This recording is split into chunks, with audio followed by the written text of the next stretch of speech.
ഇതിന് മുന്നേ ഞങ്ങൾ ബ്രേക്ക്ഫാസ്റ്റ് കഴിക്കുമ്പോൾ തക്കടുവിന് പ്ലേറ്റ് വെച്ചില്ല എന്നുള്ളൊരു പരാതി ഉണ്ടായിരുന്നു. ഇനി ആ പരാതി വേണ്ട കേട്ടോ. പ്ലേറ്റ് വെച്ച് കൊടുത്തായാലും അപ്പം വെച്ച് കൊടുത്തപ്പോൾ തക്കടു എന്താ കാണിച്ചതുണ്ടോ. ഇതേപോലെ തന്നെ നമ്മുടെ അപ്പത്തിൻ്റെ ഷേപ്പുകളൊക്കെ പോയിരിക്കണ വേറെ ഒന്നുമല്ല. അപ്പം ചൂടുമ്പോൾ തുടങ്ങി നമ്മുടെ തക്കടു അടുത്ത് തന്നെ ഉണ്ടായിരുന്നു കേട്ടോ.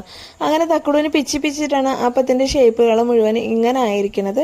ഇത് കണ്ടില്ലേ, ഞങ്ങൾ എല്ലാവരും കൂടെ ഒരുമിച്ച് കഴിക്കുകയാണെങ്കിൽ താഴെ പായ് വിരിച്ചിട്ടാണ് ഇരുന്ന് കഴിക്കാറ്. ലീവുള്ള ദിവസങ്ങളിലൊക്കെ മിക്കവാറും ഇങ്ങനെ തന്നെ കഴിക്കാറ്. അല്ലെങ്കിൽ മാത്രം ഒറ്റ പ്ലേറ്റ് എടുത്തിട്ട് 3 പേരും കൂടി കഴിക്കലാണ് പരിപാടി.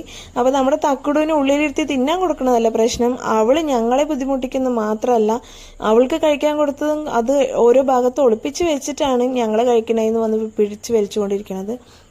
അതിനേക്കാൾ അപ്പുറത്തെ കാര്യം എന്ന് പറഞ്ഞാൽ പൂച്ചകളെ മുടിക്ക് കൊത്തണം. അവസാനം പൂച്ചകളെ വേദന സഹിക്കാണ്ടാകുമ്പോൾ തിരിച്ചു കൊടുക്കുകയാണ്. അങ്ങനെ ലാസ്റ്റ് സ്വൈര്യം കെടുത്തിയപ്പോൾ തക്കുടുവിനെ പുറത്താക്കി വാതിലടച്ചിട്ട് ഞങ്ങൾക്ക് ഭക്ഷണം കഴിക്കേണ്ടി വന്നു കേട്ടോ.